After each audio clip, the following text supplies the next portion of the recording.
Alrighty, fellers. Time for another random ad hoc video. No editing. Just me thinking out loud off the top of my head with a camera. I guess that's kind of going to be my thing going forward. That's what I've done up to this point. So, point of this video is to give you guys a look out there in YouTube land at the Razer Viper Mini. I am a keyboard and computer mouse nerd, and this is the newest thing from Viper. This is the newest thing from Razer. I absolutely fell in love with the Viper. It is my go-to mouse now. It's my main pointing device, if you will. So when I heard that there was going to be a mini version, I jumped all over it. Just got it in the mail today and just unboxed it. I don't do much unboxing videos. By the time I had this thing out of the box, I was like, oh, too late anyway. So that's when I fired up the camera. But I just want to give you guys a look here at the difference between the two. Just a basic size comparison is really all I'm going for here today. For those of you who already have the Razer Viper, here, let me get it down here so you can have a line of comparison. For you guys that already have the Razer Viper, you want to get an idea of what you're looking at size difference, this is kind of it right here. There's the height you're looking at. The overall shape is pretty much exactly the same. It's just a scaled down version. There is one cool addition I like that I wish was on the Viper.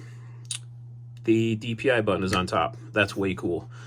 Everything else, as far as I know, excuse me, everything else as far as I know is just like the regular Viper. It's got the Razer optical switch in it, which is pretty cool. And it's got a nice quality cable on it. It seems to be the exact same material. For some reason, this cable picks up a lot more dust and a lot more dirt and debris compared to my other mouse cables that I use. I don't know why. It doesn't bother me, just an observation. It's a good cable. It's not super flexible, but it's enough to be, you know, like I would call it like something between a paracord and one of the super light, super ultra flimsy guys that like come on this dude right here, the Cooler Master MM710. This is one of my favorite cables out there. Extremely flexible, very soft, not that much lightweight, but it's just, I just like that cable. I just prefer it. Don't get me wrong, this is not a bad cable at all. I'm not even complaining about the cable. It's just a little different, that's all. So there it is. I haven't even plugged this thing in yet to try it. I wanted to get this captured. I like to get the genuine initial reaction that my brain comes up with and just capture it live on video. Like I said, I don't edit my stuff. I just record live and talk off the top of my head. And so there it is. Whatever value there is in this for you, that's roughly what you're looking at as far as size comparison goes. My first feeling about it as far as size, I'll be honest, for my hand size, don't ask me what my dimension of hand is. I have I think a slightly larger than medium to large hand.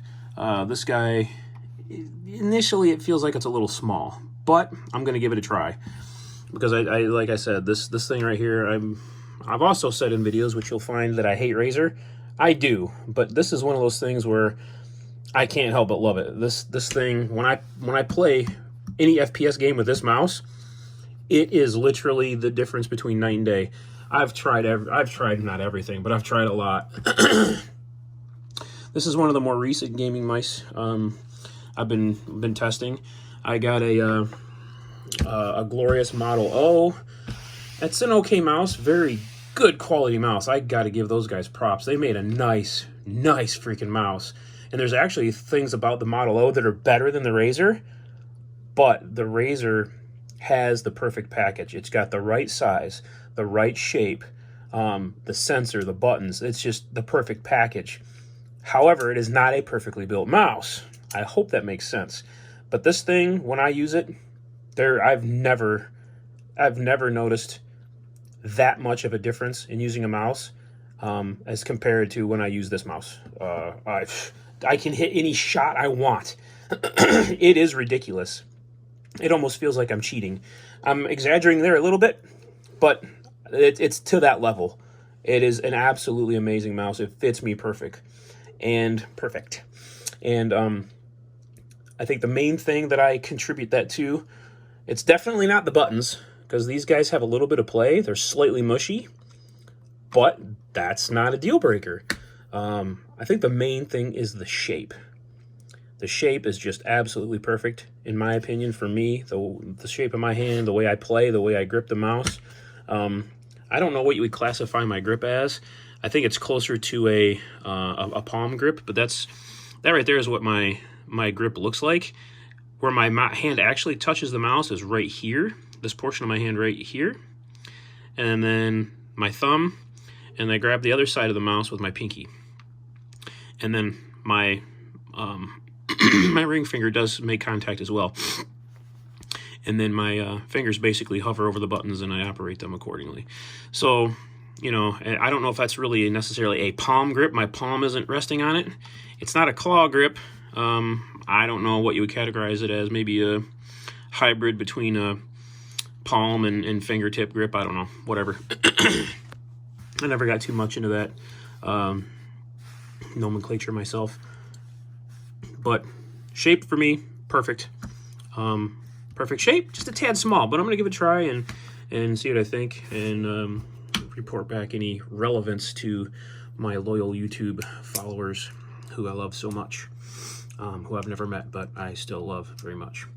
Got my new keyboard over here. That is a Ducky 1-2 Skyline. I got this kind of gray theme going on here, gray mouse pad, great keyboard, great speaker.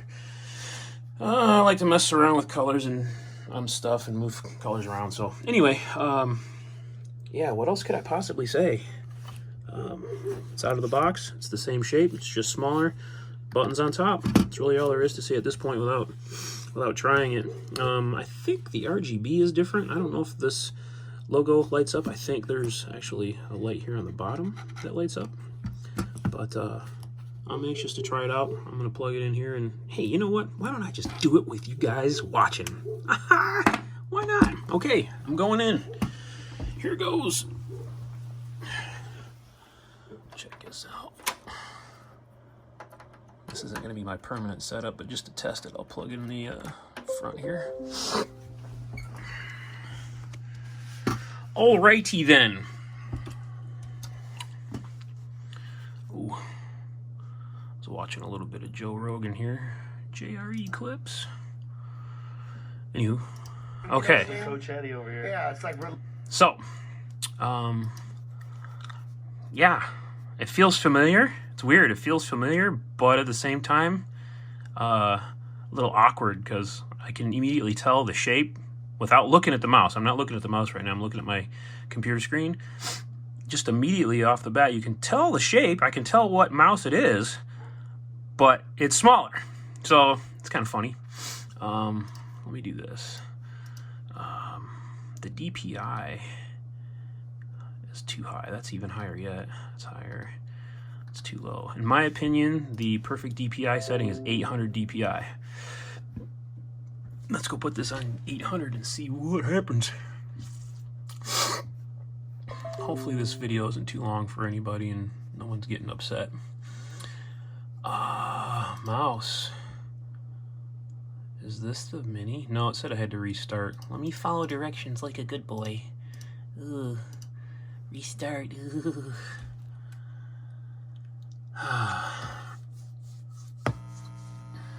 Oh, shut up.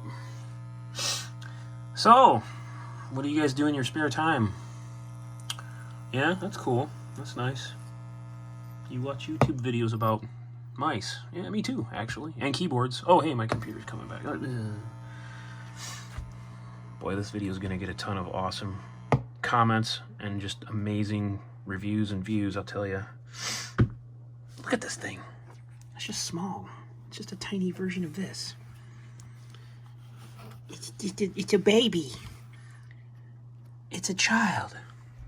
That mouse had a child. Anyway, let's see. Close YouTube.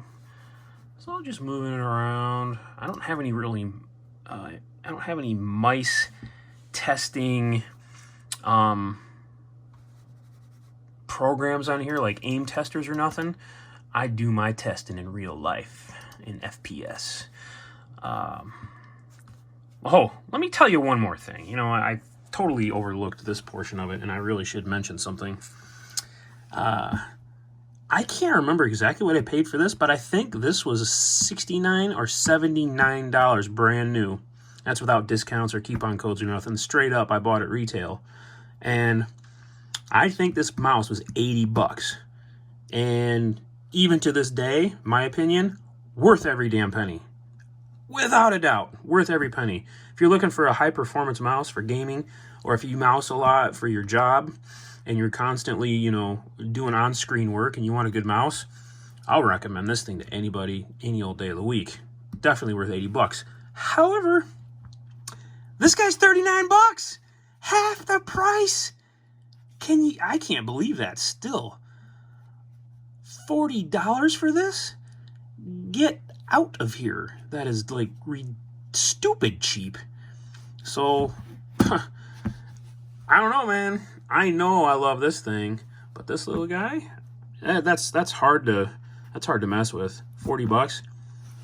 You get the amazing sensor, an awesome shape, and Razer optical switches. Dude, this changes everything. You heard it here first. The mouse game it's up. Razer won. I don't know if I go that far yet, but okay. I don't really have anything else. I don't think I have anything else really valuable to say. This is what it looks like. This is what you could expect to get, size and shape, price-wise. If you like this and thought it was a little big, you'd be redonk to not pick up one of these for 40 measly bucks. I mean, if I was a wealthy man, I'd buy one for you. I don't even know who you are, but you're my viewer, so I love you. I'm trying to give you some love here. Yeah, I'm gonna dig in and play with this a little bit. I'm gonna get on some Counter-Strike Source, old school Counter-Strike Source, and see how many headshots I can pull off with this thing, and I'll report back later. All right, man. I love you, YouTube community. You support me. Not really. I'm not even monetized, and I probably never will be, but I gotta act like all the other popular YouTubers, and I'm not even going to ask you to subscribe or none of that crap, because I find that annoying. You can subscribe if you want to, and if you don't want to, don't. I shouldn't even have brought it up. I'm done talking now. Bye.